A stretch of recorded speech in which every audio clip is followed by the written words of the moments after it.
Good day, everyone, and thank you for joining us for our webinar topic on top 5 do's and taboos for CEO transition and succession planning. I'd like to welcome our presenters today. We have Jim Rice, Executive Vice President and Practice Leader, and Cathy Hall, Senior Vice President, both in our Governance and Leadership Services practice. This presentation will run approximately 1 hour, including some time for questions and answers at the end of the presentation. Please be aware that the phone lines are muted, but if at any time you have a question related to the topic, simply use the Q&A window at the top of the menu bar to submit your question, and our presenters will do their best to answer them after the presentation during the Q&A session. Jim? Hello, folks. Thank you very much for taking time from your busy schedules to focus in on a topic that is becoming increasingly of importance to senior executive teams and boards across the nation. Over the next 10 years, our studies show there's likely to be a large sea change in change of leadership, both because of the pressures on our industry for high-performance executive teams and because of increasing number of senior executives that will be starting to move into that zone where they start wondering about their retirement opportunities. On the slide 2 that you see in front of you, there are 4 key benefits that we've found from boards and these executives starting to think early about the approach they want and need to take for leadership development, leadership transition. And all of these rest on the pillars that we think are important to have stable leadership teams. 4 key benefits that we would hope you'll all keep in mind as we move through this short webinar today. The first is that with a stable leadership team, you're more likely to have strategic and financial plans that are well developed and focused not only on the critical needs in the market, but you have a stability of leadership that's more likely to execute and successfully implement those plans. A second motivation for your potential interest in looking at leadership transition and succession planning is that there are a large number of stakeholders that must be fully engaged, and we must earn their rapport as we look at developing high-performance organizations over the next 5 and 10 years. Physicians, board members, middle managers, employees, donors, the payers, and the community leaders, often they will have a vested interest in understanding how stable is the leadership team and what are their capabilities and competencies to move this very important community asset called a hospital or a health system forward. It's also important to have stability in the leadership team so that there are fewer distractions when there are leadership changes. You'll find out in our webinar today a number of different reasons why there might be a change in executive leadership at the top. And as you'll be hearing from Cathy Hall, some practical experiences and approaches we found very helpful to improve the success of these transition plans and to guard against some of these distractions. And the last key benefit from stable leadership you see is item number 4 on slide 2, is the potential goes significantly higher with stable leadership for stronger organizational performance. In the next few minutes, Cathy Hall, who has been devoting her career originally starting with clinical activities and moving into executive search and leadership development and leadership succession and transition planning, she'll be sharing a wide variety of ideas that will eventually be summarized by her for you into 5 things that you'll want to try and pay attention to. We call them 5 do's on slide 3. And also 5 things that you should try and avoid as you go through this process.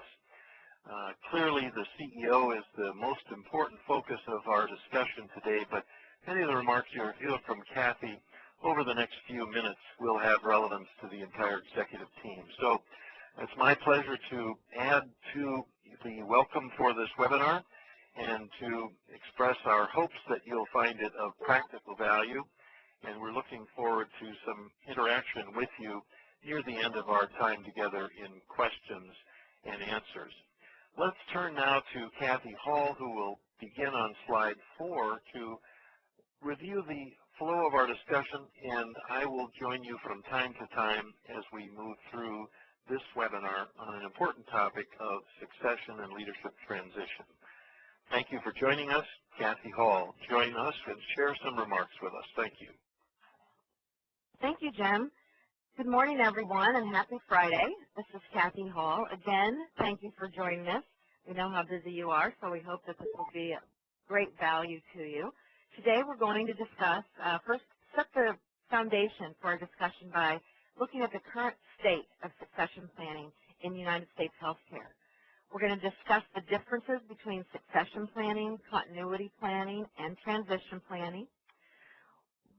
We will also focus most of our time on the effective leadership transition planning process and how that can be applied to your organization. We're going to end our time today with a brief case study and allow lots of time for discussion, questions, and our comments. We hope that you will learn the differences between succession, continuity, and transition planning, gain knowledge of some actual leadership transition plans used in healthcare organizations, and as Jim shared with you, the slide of the 5 do's and taboos. And I see I have a typo underneath the number 4 on the taboos, so I'll point that out at the end. We'll see that slide once again. As we move to talking about setting the stage, rather, what we want you to focus on is thinking about, is there a plan for leadership change at your organization if the CEO was hit by a bus? Of course, we would never want that, but we all know that that happens from time to time. Continuing along those same lines of thought, is there a plan for leadership change at your organization if that bus was carrying the rest of the leadership team and then it went over a cliff? That's why we never send the entire management team on the same bus, right? This just points out the need for having a plan for keeping your leadership stable and developing the talent pool within your organization. All of this is under what we are seeing in the literature now as talent management. As we turn to the current state of succession planning in U.S. healthcare, this is based on a ACHE study in 2007, the latest data that we have out there.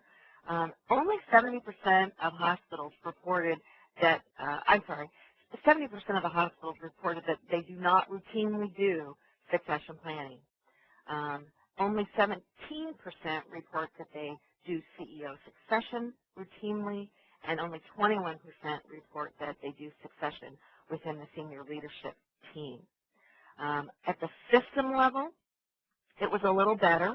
51% of the system CEOs reported that there was leadership succession planning was not done at the CEO level.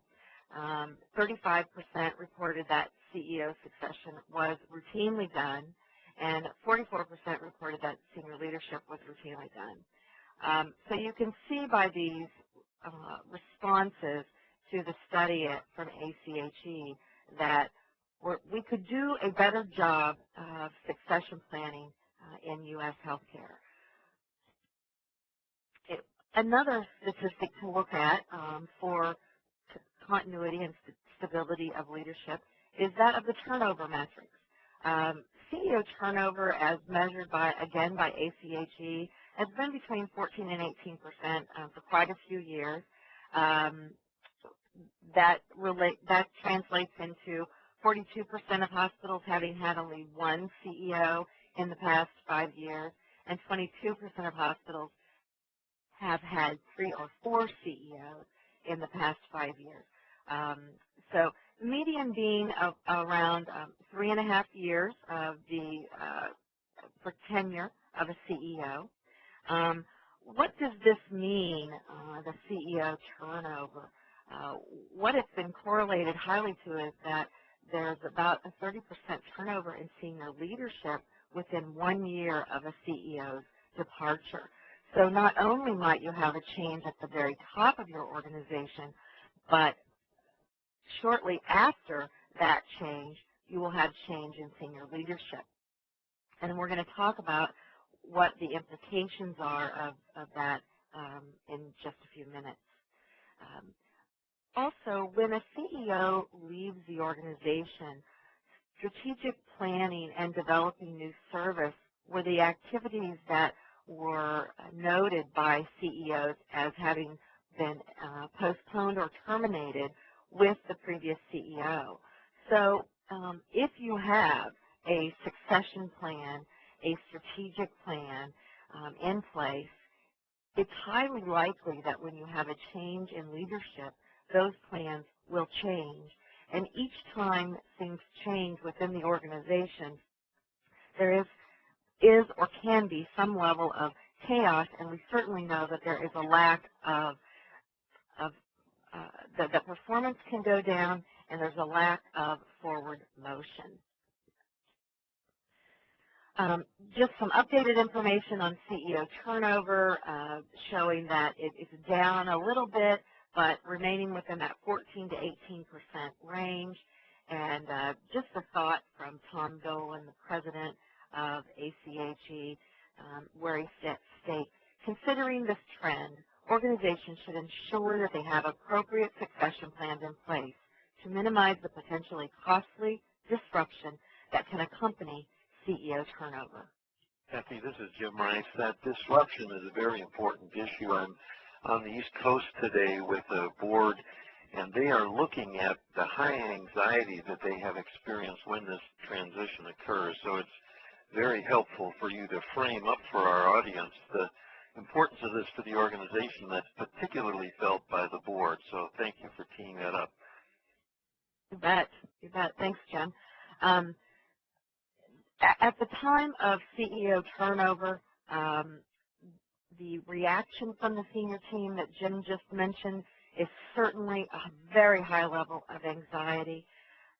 Even if they are not thinking of leaving the organization, the other things that can occur is the response, and this is also something that can be downplayed by the board, the response from stakeholders in the community as well as physicians, and their response to the CEO leaving. As we look at the different types of succession continuity and transition planning, we just want to spend just a little bit of time sharing our definitions with you, so we're all in the same place when we begin to talk and dive into leadership or CEO transition planning. All three of these are separate and interrelated processes as we see them. We think of succession as replacement planning, identifying one backup candidate for each management position. Continuity planning is a broader process that goes across the organization, assessing performance and future potential. There's a large component of leadership development here. And then leadership transition planning, which we will be spending most of our time on today during this discussion, is a development plan to replace an executive, usually due to a planned retirement, promotion, or planned change in status. And we know that while we would rather not see this, other types of planned change in status can occur, can be death of the CEO, as we saw in our first slide, when the CEO gets hit by the bus scenario. And also termination can be another need for transition planning. All three of these need to be managed appropriately and effectively to make sure that you have a strong talent pipeline. I believe just yesterday or Wednesday in Modern Healthcare's Daily Dose, they came out with some new data talking about the workforce going forward and looking toward 2015. Just again highlighting that we are not going to have enough people to hire into the workplace. So again, we're going to be revamping how we deliver healthcare once again. This next slide, I'm not going to spend much time on.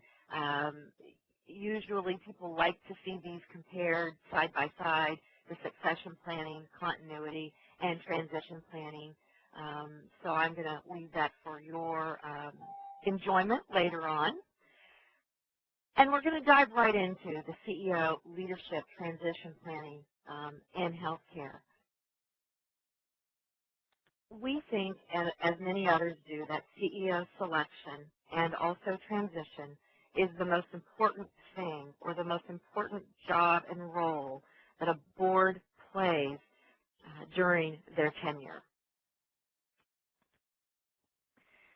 Quick definition of leadership transition planning that we touched on briefly is the development of a plan to replace a CEO or senior executive, usually due to retirement, promotion, or other planned change in status. And again, those other changes in status could be death, termination, short-term disability, long-term disability, and each of those require, of course, a different type of plan. Within our definition and how we practice leadership transition planning and work with boards on designing a plan and implementation, there is a high level of board involvement, especially if you're talking about the CEO role, which we are going to be focusing on today, by the way. There is a communication plan is most often underestimated, the need for that, and the messages and who should we tell when. Of course, all of the stakeholders think that they should be told first when a CEO is going to retire. Looking at retention incentives potentially for the remaining team, that's not always necessary. A separation package for the retiring executive. Many times the board intends to have a type of retiring package for the executive, and we all know what has happened in the last several years with the market. We keep saying the last several years, and it seems like that last several years keeps getting longer. So that you want to make sure that the exit of the incumbent CEO is as you had planned for it. So we typically like to look at that and see if there is anything that needs to be discussed along those lines. Discussion if there hasn't been an employment agreement in the past, which occurs many times when there is a very long-term, long-sitting CEO. We may need to talk about having an employment agreement going forward for the new CEO. Things have changed. There can be a discussion about clarification of the future role, if any, with the organization for the retiring executive. And now I'm going to jump back to the other side. The assessment and evaluation of candidates is also, whether it's internal or external, is going to be part of the leadership transition plan. Internal candidates and their development plan, this primarily looks to when we're brought into an organization. We get brought into organizations at any stage within during the time of the CEO's leaving, from 3 years down to the last 6 months. And you can imagine that if it's a 3-year transition or a 6-month transition, that there are a lot of different components that you might attend to if it's 3 years versus you wouldn't have the time if it was a 6 or 8-month transition plan. There is the transition plan for the leaders' roles and responsibilities. Primarily that will occur with an internal candidate and succession, and then also the timetable is part of one of the components and a very important component to leadership transition planning. Cathy, on those many points that you identified, yes. I noticed from the folks that we have across the country signed up for the webinar, several senior human resource executives, and they will appreciate that as much as we try to focus on this area in the healthcare field, we really are behind some of the other industries on how they approach those several different components of the transition process that have to be managed. And we are encouraging boards and chief executives to get their human resource talent and their senior human resource executives involved earlier in the thought process for addressing all these very important points that you've just identified. Absolutely. That's a great point. Leadership transition planning is not simply a search and selection task. It's not a responsibility that can be delegated, and we hope that it anticipates, and that's the purpose of the plan versus being reactionary. Some of what Jim just mentioned is starting the thought process early on about how is our organization going to continue moving forward, and how are we helping our leadership team prepare themselves for going forward and continuing the strategic initiatives as well as the team below them. As we continue talking about leadership transitioning planning and what it is and what it isn't, this is a process much more than an event. It's very complex. We know that boards are can be particularly good at responding to a crisis. But they really need to have a process in place addressing many of the different components, even if it's not an issue. And by that I mean even if you don't need to put a retention plan in place to retain your leaders. It's something that the board should discuss amongst themselves with the CEO. Usually the CEO has some thoughts, we hope, about the plans that his or her senior team has. However, many times we find that they don't, and that is one thing that we are able to do when we enter the organization and sit down and have a conversation with each of the senior team members. So again, this is something that requires a process for the deliberation and the complex events and components that we are going to be and need to be discussed in this type of a transition.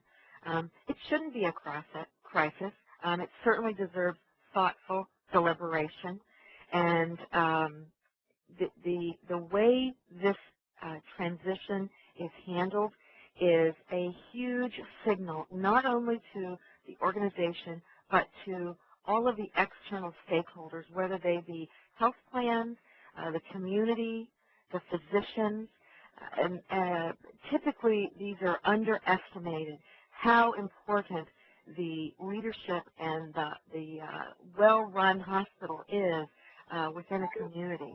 We all know that and acknowledge it, but it can be underestimated. So the planned process sends the absolute right signals. It also, not only, as we transition the CEO out and how that CEO is treated on their way out, as well as how the people are being treated who remain inside the organization, all speak to stakeholders about who the organization is, and it's very, very, it's an important time because everybody's watching the organization during the time of leadership transition, especially at the CEO level. We don't think transition planning is simple, and the boards that we've worked with have told us that. Some of them have said that they had no idea what was involved and that they couldn't imagine doing an executive search without conducting a leadership transition process in advance. They felt that the leadership transition process was every bit as important, if not more, than the executive search itself, and that just speaks to how you stabilize. What they're speaking to is the stabilization of the organization and its leadership during this time. Very good point, Cathy. Let's move through the process steps so that the participants can see some of this play out in the case studies. We want to make sure also that we give them plenty of time for some questions and answers. Okay. Why don't I just move on to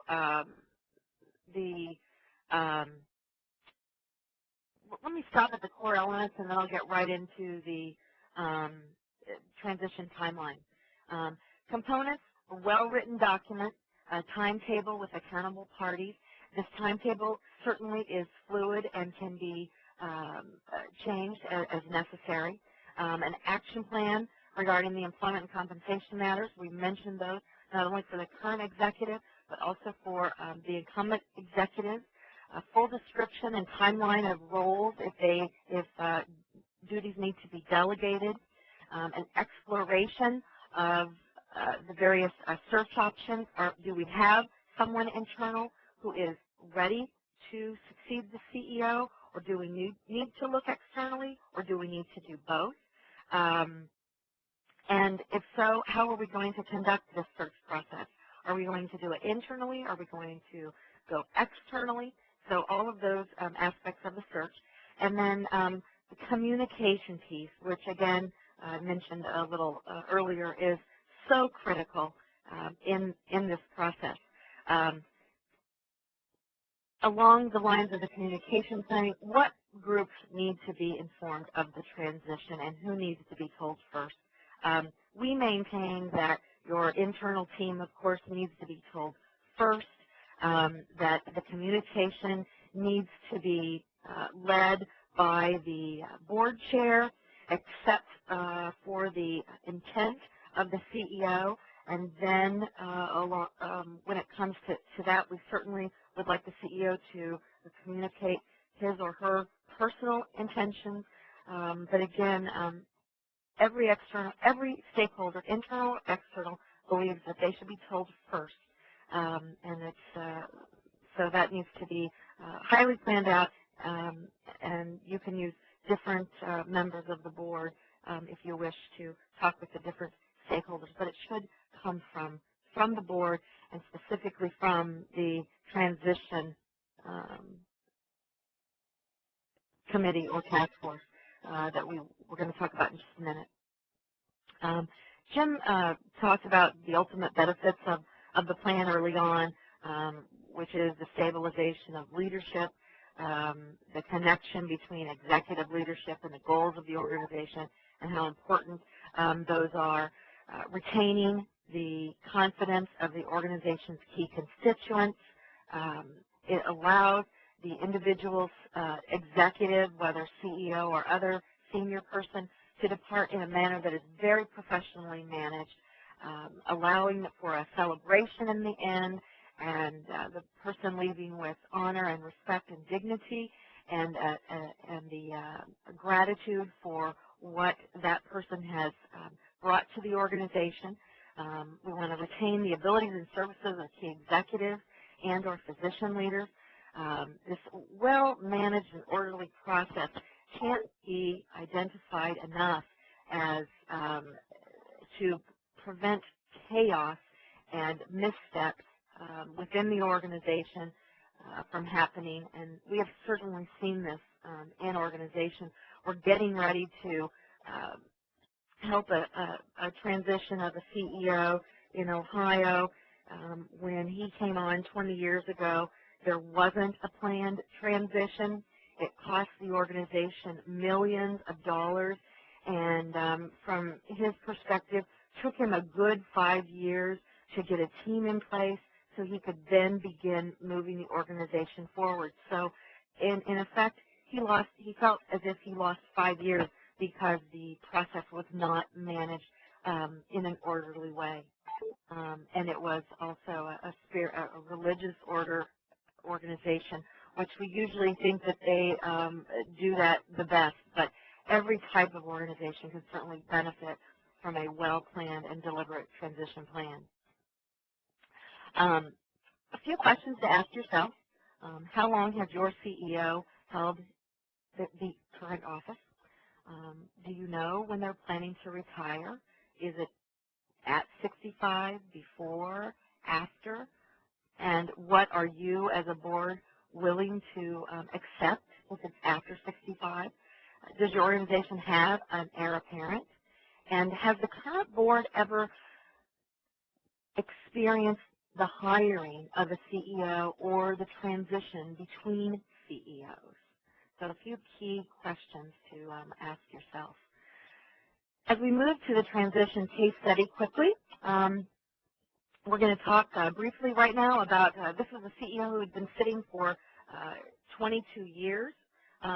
We had a lot of time to plan this transition, which was extremely helpful, as there were 4 other members of the executive team who were also planning to exit within the next 1 to 4 years. So as you could see, some of them were going to retire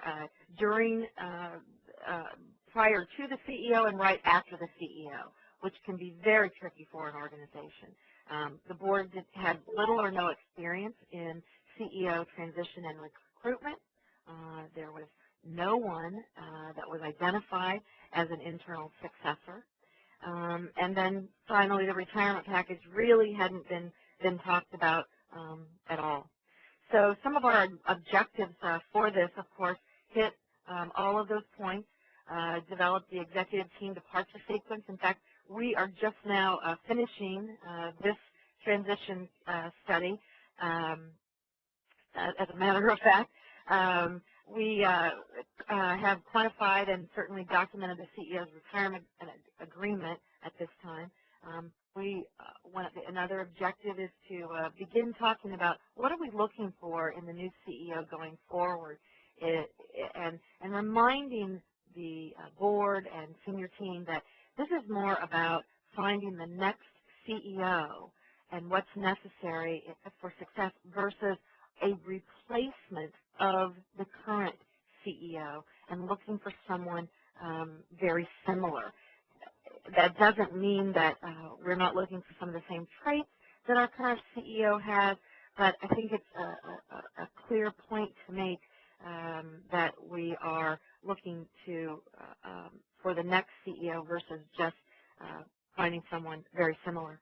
Cathy, that's another good point. We've had several boards tell us that although they're anxious about the change, this is a very good juncture in which they can have critical conversations about the needs of their market, how those market requirements shape their strategic plan, how their strategic plan shapes the competencies they're going to want in the future chief exec.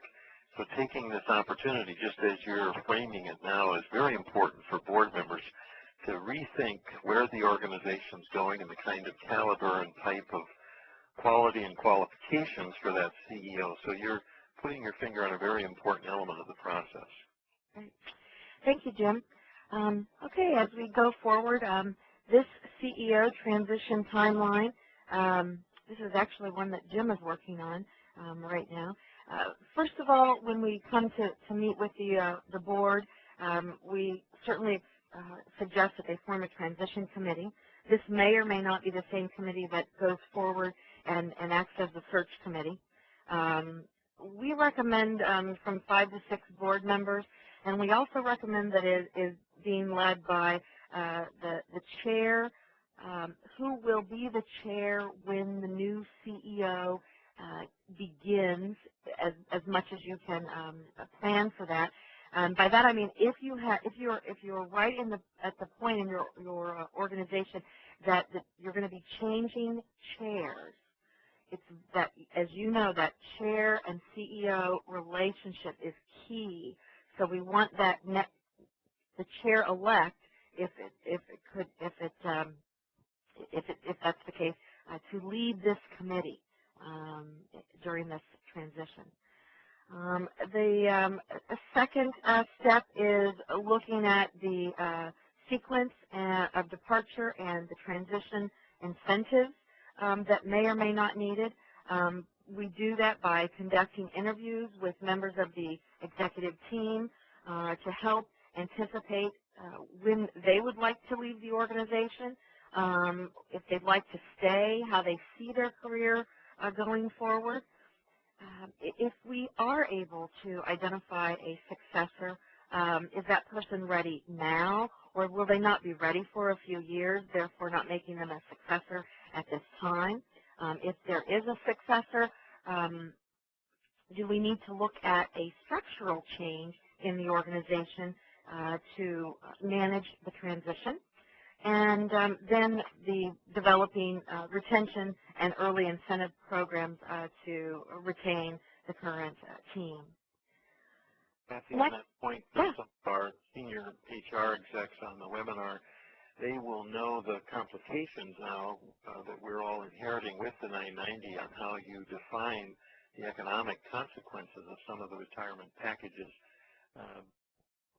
It's important to make sure that kind of discussions occur early on in the process with the board. We don't have time in this webinar to dig into how you might manage the communications of those benefits and the economic package, but just to tee up for the audience, that will be an important issue as you move forward, how you communicate that and manage that understanding among all stakeholders. Thank you, Jim. Number 3, developing the communication strategy, and that's for the press. It's the talking points for the board. They're going to be seeing people out in the community, potentially in the grocery store.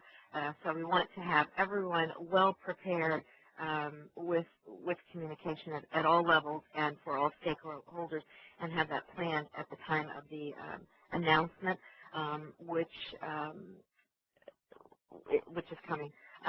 Jim just touched on the compensation issue and the CEO's retirement, so we'll move past that. Again, creating the CEO profile going forward, utilizing the current or most current strategic plan and identifying competencies that support that and what you're looking for going forward. We do that by getting input from not only the board, but as well as the senior team and other key physician stakeholders within the organization. We act as your advisor in selecting a search firm. There are many great healthcare search firms out there. We work with the committee on what to look for, what types of questions they might want to ask, whether it's the RFP they need help on, sitting through the presentations from the search firm and helping the board know what they heard, what they'd like to hear, and then finally stepping back and allowing the board the search committee to make their decision there. We continue to advise the organization and the search committee throughout the search if necessary. We don't want to get in between the committee and the search firm. That's an important relationship, but we do want to stand by for the onboarding of the new CEO. There is much information that we gather and issues during our very initial fact-finding in this process, and helping the board chair share that with the new CEO is usually extremely helpful, not only to the new CEO, but to the board chair and to the organization and continued performance. And then finally, assist with the personal transition plan for the incumbent, especially when there are long-term CEOs that are going to retire, and this has been their life. This is a very difficult time for them. So involving that person within this and not just ignoring them during this process is very, very important. They've given a lot to the organization, and so managing and having some one-on-one conversations with that leader is very important in helping them figure out what they're going to do with their life next. And again, how you treat people as they leave is just as important as how you treat people as they come into your organization and as they stay with your organization. So that those are the components of the timeline, and we'll finish by throwing up the 5 do's and 5 taboos, and I will point your attention under the 5 taboos. Number 4 should say avoid the lame duck syndrome, not allow. And it just goes to, speaks to the fact that I was just touching on briefly, is how to avoid that lame duck syndrome is by involving the CEO. Hello? Yes, we can hear you. Okay, I just heard a phone ring, sorry. Is by involving the incumbent CEO in the plans as appropriate, and making sure that that the strategic plan continues to follow through. Again, our final thoughts that transition and selection of the CEO are the most important jobs of a board during their tenure. Jim, I will throw it back to you. Cathy, I see we've got a number of questions coming up, and our moderator is going to direct those. The one that I think is important is the point of the CEO that is departing through oftentimes retirement. There's a question about what role they should play. Do you suggest that the retiring CEO play an active role with the organization, and how does that relate to the need for the new CEO to put their fingerprints on the organization? Because sometimes you hear the CEO that retires wants to go on the board, wants to be active in the foundation, be an advisor. What would be your counsel for boards and senior leadership teams that are planning and moving through this transition about the graceful way to address that question of the future role, if any, for that retiring CEO? Jim, that's a great question, and it's one that's a little tough to, there's no good answer. There's no one answer, I should say. The good answer is, I think, that every situation is different, and that there needs to be lots of discussion around that. If you are promoting an internal person to the role, the CEO staying around as a consultant to the new CEO, possibly to the board on specific issues, usually goes over pretty well.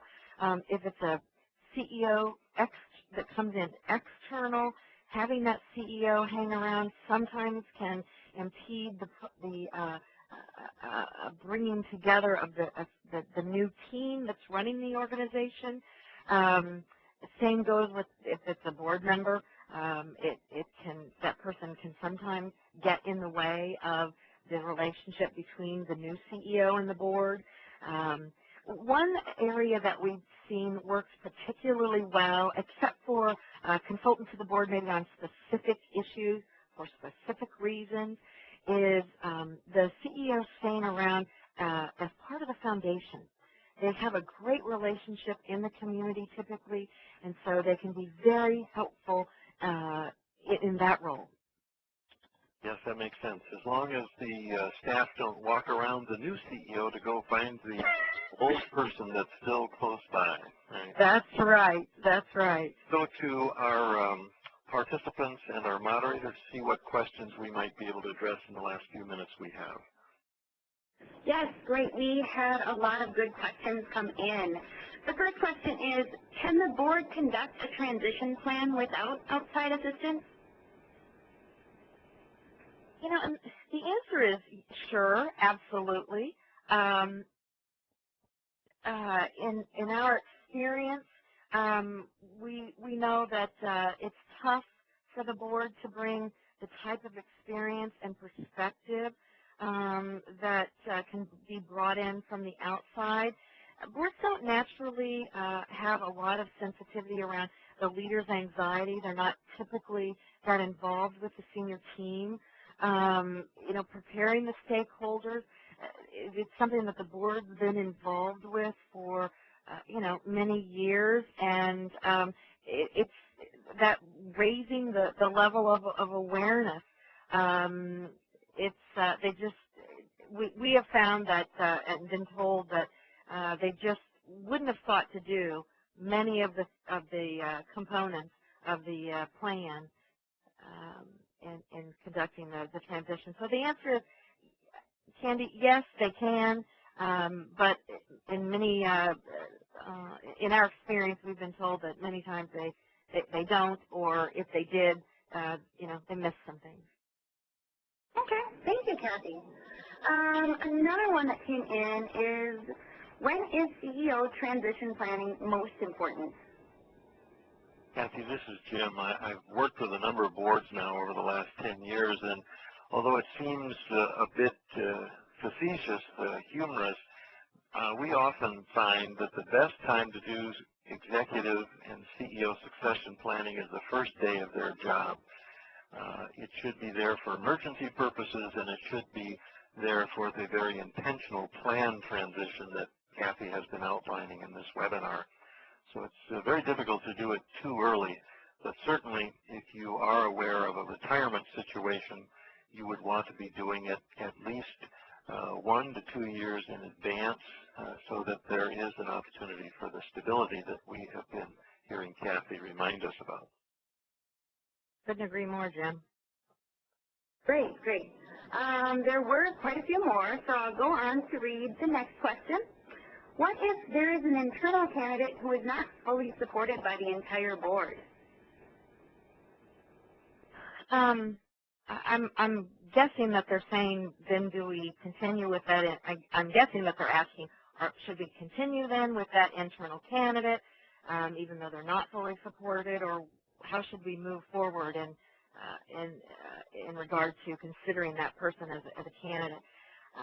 Our advice is typically you're best advised to conduct a full search and include that internal candidate. Many times that internal candidate is not supported by the entire board simply because the entire board does not have good knowledge of that candidate's abilities. So sometimes, and there back to Jim's point of you can't start too early. If we start early enough and there is a potential internal, we can assist the organization in putting that, letting the organization get to know that person through either special projects or a change in structure, more responsibilities, more presentations to the board. So there are ways to help the organization get to know that person. But if it's down to the wire, we would recommend a full search and involve the internal candidate as one of those. I hope that answers the person's questions. Hopefully they'll type in if I didn't answer that question fully for them. Great, thank you.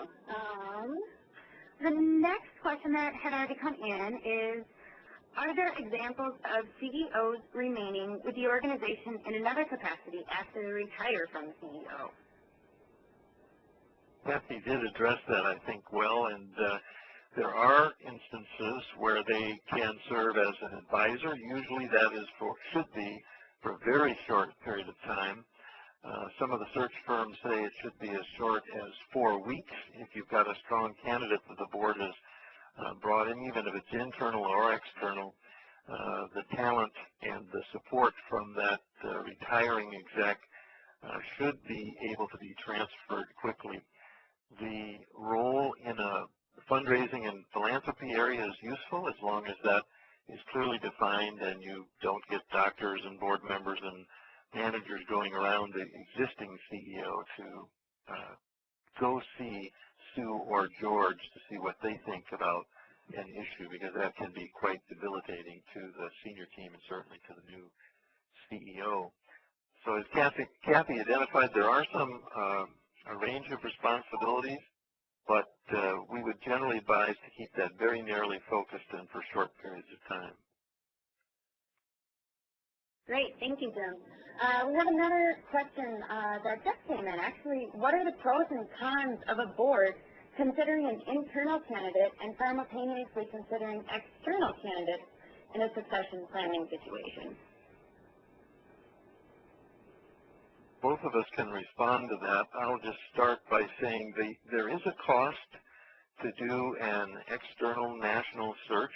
Oftentimes it is well worth the investment because of the rigor that the board is supported to go through to look for and find the ideal match to the competency profile they will need for the CEO going forward. Internal candidates, however, bring a real strength to that process where they know the unique culture and history and heritage and direction of the organization. A strong internal candidate is often a better candidate because of the stability and continuity that can come there. But it's essential that that new internal candidate have broad-based support from the key stakeholder groups, because if that internal candidate does not have a lot of the support from the board, there's always that anxiety lingering in the back of the minds of board members. Did we have the best superior candidate, and what if we should have gone outside? If you can guard against that, and that's not likely to be an issue, one of the significant pros of the internal candidate is they can hit the ground running right away. Disadvantage of the external process is, and still considering internal ones, is it adds some complexity in politics. There might be some cost. So those factors have to be taken into consideration. Cathy, what other pros and cons do you see in that important question?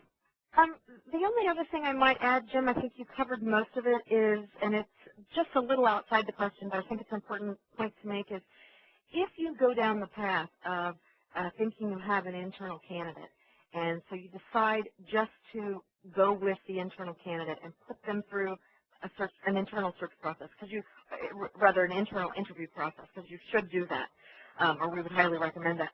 If you go through that process with an internal candidate and you get to the end of that process, and there still isn't full support, or there's questions in the minds of the board, then you have to go external, and chances of either losing that person or actually putting them absolutely in a lame duck situation is very, very high.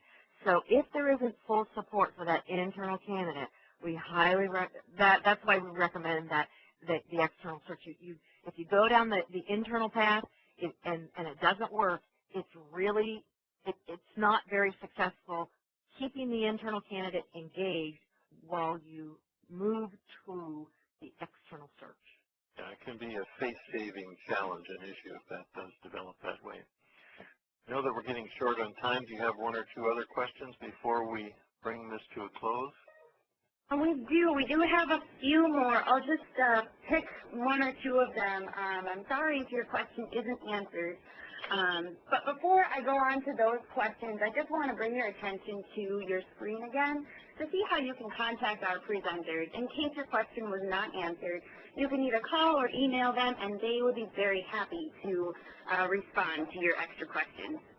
But something that did come in while we were presenting is, does executive transition include CEO retirement, executive team career and continuity planning, and emergency CEO succession?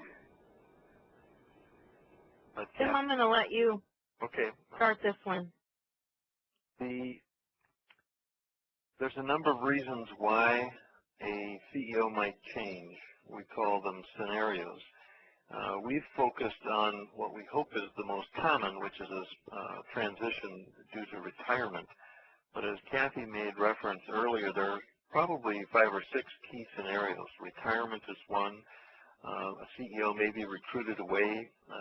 CEO may be looking for a different work environment, which causes them to start being receptive to be recruited away. There can be death, disability, illness kinds of things that call for short-term disruption in the continuity or stability of the chief executive. As Cathy mentioned, that ripples into the senior executive, so you want to avoid that, and that's why the quick answer to that question is there can be several scenarios in which the CEO changes. All of those need to be anticipated, and an anticipated action plan of what to do when any of those scenarios happens is well understood by the board, and they literally know how to, we sometimes call it, break the glass and pull out the transition plan in each of those situations. They know how to get information and how to smooth the transition and into as much continuity as possible. Great, thank you. Cathy, did you have anything to add, or? I don't think so. Certainly Okay. all of those aspects could be part of a transition planning process. Okay, great. Then I will go on. This will be our last question. It looks like we'll be running out of time. It is, are internal candidates at a disadvantage when it comes to them being fairly compensated for their new position versus what an external candidate might negotiate as a salary? Well, that's a great question, rather complicated when you talk about salary. I think that usually internal candidates obviously haven't been a CEO before. Many times when you go external, they look for CEO, so there's a difference in experience. If the board has been practicing, and Jim, I'd really like you to come in on this with your board expertise.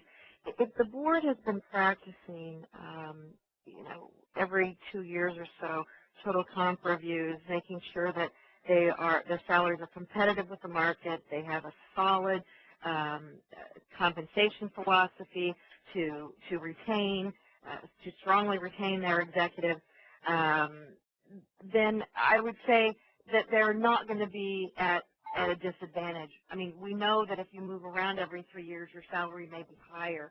But we're not seeing that so much. And another part of our firm that's all they focus on is executive compensation. And we're not seeing that so much anymore with the issue of the war for talent and retaining the talent. So we're seeing boards really paying a lot of attention to being competitive with their salaries that they're paying, whether it's an internal candidate that they're bringing in or an external candidate. So, Jim, you might want to. Well, it is an issue, especially over the last 3 to 5 years. That was a very valid observation. Some of the internal candidates that have the skill power to step into the role, but they may not have advanced as quickly and at the same level as the CEO that had been there. So there was a disadvantage. It is minimized now to the extent that the board relies on an objective external assessment of what the market is paying for this kind of a competency profile and this kind of a position. So the risk of that is going down, but it could still be there, as Cathy's indicated, if the board has not been keeping pace and being rigorous about its external mapping of the comp arrangements to the marketplace for these kinds of organizations and these kinds of positions. So it is a good issue, and I hope that's a useful response from both Cathy and I. Jim, I might just add one other thing. I do not think that I do not think the internal candidate has less leverage to negotiate with